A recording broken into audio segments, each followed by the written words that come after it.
உரிய சகோதர சகோதரிகளே, இன்றைய தினம் நம்ம ஒரு நிம்மதியான ஒரு சூழ்நிலையில் ஜும்மா தொழுதுகளே பங்கெடுத்து கொண்டிருக்கிறோம். இதே நாளில் இன்றைய தினம் ஊபியில் அங்கே வாழ்கிற முஸ்லீம்கள் ஜும்மா தொழக்கூட முடியாமல் நெருக்கடிக்கு உள்ளாக்கப்பட்டிருக்கிற ஒரு கொடூரமான ஒரு சம்பவத்தை நீங்கள்லாம் அறிந்திருப்பீர்கள். அதாவது ஹோலி பண்டிகைன்னு ஒரு பண்டிகை கொண்டாடுறாங்களாம் இன்றைக்கு.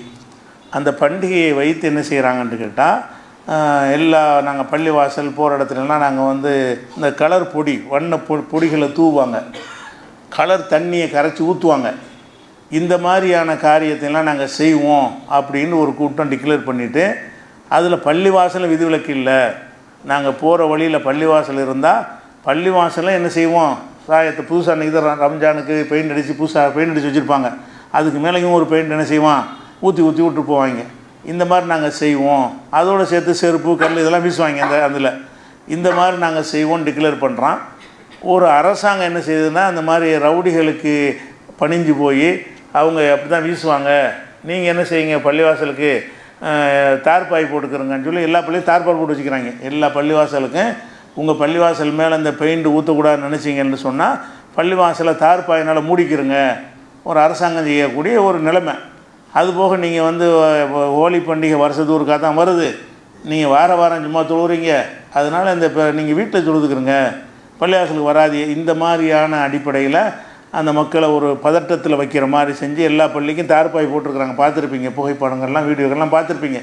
எதுக்கு தார்பாயின்னு சொன்னால், இந்த ஹோலி பண்டிகைன்னு சொன்னால் அடுத்தவனுக்கு இடைஞ்சல் பண்ணுறதுக்கு ஒரு பண்டிகையா? பண்டிகைன்னு சொன்னால் அவன் சந்தோஷமாக கொண்டாடுறதுக்கு தான் பண்டிகையை தவிர, அவனுடைய அந்த ஏப்ரல் ஃபூலில் இங்க் அடிப்பாங்கல்ல, அந்த மாதிரி வேலை இது. அது பேர் ஃபூல் தான், முட்டாள் தான் இந்த மாதிரி செய்வாங்க.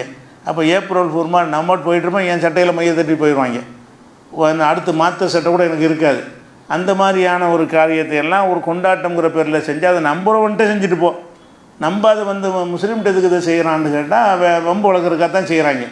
அந்த மாதிரியான அடிப்படையில் என்ன ஆகிட்டாங்கன்னா, அந்த மக்கள் கூட ஜும்மா தொழுகையை 2:30 மணிக்கு மாற்றிக்கிறோன்னு அறிவிச்சிருக்கிறாங்க. ஏன்னா 1 மணி நேரம் இது முடிஞ்சிடும், அதுக்கு பிறகு நம்ம ஜும்மா தொழுகை நடத்திக்கிறோன்னு நினைச்சிருக்கிறாங்க. அப்போ இந்த மாதிரி தொடர்ந்து நடத்தக்கூடிய அந்த ஜும்மா தொழுகை கூட நீ வீட்டுக்கு வராதேங்கிறாங்க, நீ பள்ளிவாசலுக்கு வராத வீட்டில் தொழுதுங்கிறாங்க. அப்படி நீங்கள் பள்ளிக்கு வருவீர்களேயானால் மை அடிக்கிறவனுக்கு பவுடர் வீசுகிறவனுக்கு யார் இவனெலாம் தெரியாது, எல்லார் மேலே தான் வீசுவோம்.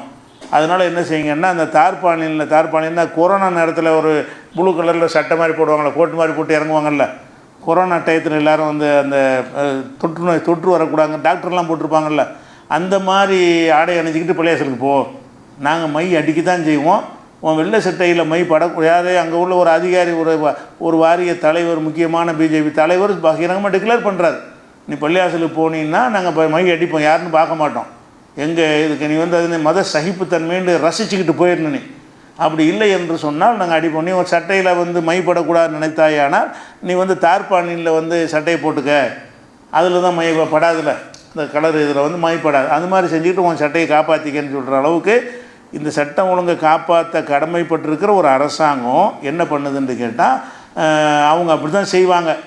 நீ காப்பாற்றிக்க, உன்னை நாங்கள் காப்பாற்ற மாட்டோம், உன் பள்ளிவாசலில் மை வடிக்கக்கூடாதுன்னு நினச்சா நீ தார்பாய் போட்டுக்க, நீ தார்பாலினில் சட்டையை கோட்டு போட்டுக்க அப்படின்னு சொல்கிற அளவுக்கு ஒரு கேடுகட்ட நிலையில் அந்த மக்கள் ரொம்ப நிம்மதியற்ற ஒரு அச்சுறுத்தலுக்கு மத்தியில் வாழ்ந்து கொண்டிருக்கிறார்கள். நம்ம இன்றைக்கி நிம்மதியான முறையில் சும்மா தொழுதுட்டுருக்கோம். நாடு போகிற போக்கு, அரசியல் சாசனத்துக்கு மரியாதை இல்லை, அரசியல் சாசனம் இந்த மாதிரி சொன்னவனை பதவி நீங்கள் டிஸ்மிஸே பண்ணிடலாம் இவன் செய்த வேலைக்கு. அந்த மாதிரியான ஒரு வேலையை நாங்கள் பாதுகாக்க மாட்டோம்னா இதுக்கு ஒரு அரசாங்கம், நீங்கள் தான் உங்கள் இதை பாதுகாத்துக்கிறேன்னு அவங்க அப்படி தான் செய்வாங்க, நீங்கள் சகிச்சுக்கிட்டு போங்கன்னு சொல்கிறதா இருந்தால் இதுவே அவன் பதவியில் இருக்கிறதுக்கு தகுதி கிடையாது, டிஸ்மிஸே பண்ணலாம், ஆட்சியவே கலைக்கலாம் சட்டப்படி. ஏன்னா அரசியல் சாசனத்தில் எடுத்துக்கிட்ட பதவி பிரமாணத்துக்கு மாற்றமாக அந்த பொறுப்பை தட்டி கழிக்கும் விதமாக பகிரங்கமாக ஒரு முதலமைச்சர் பேசுகிறாருன்னு சொன்னால் அதுக்காக வேண்டி அவங்கள டிஸ்மிஸ் பண்ணுற அளவுக்கு உள்ள ஒரு விஷயம் இதை செய்கிறாங்க. ரொம்ப அநியாயம், எல்லை மீறி போய் கொண்டிருக்கிறது. அது அல்லாஹ் தான் காப்பாற்று, தகவலுக்கு தான் இது, ஒன்றும் செய்ய முடியாது. அந்த நாட்டில் இவிஎம் முடிக்காத வரைக்கும் அவங்க என்ன வேணாலும் செய்வாங்க, ஏன்னா திருப்பி மிஷினில் வச்சு அவங்க தான் வரப்போகிறாங்க. இவிஎம் இருக்கிற வரைக்கும் என்ன செய்ய முடியாது, ஒன்றும் செய்ய முடியாது. இதுதான் யதார்த்தமான நிலைமை. ஒரு தகவலுக்காக தெரிஞ்சுக்கிறேங்க. அஸ்ஸலாமு அலைக்கும்.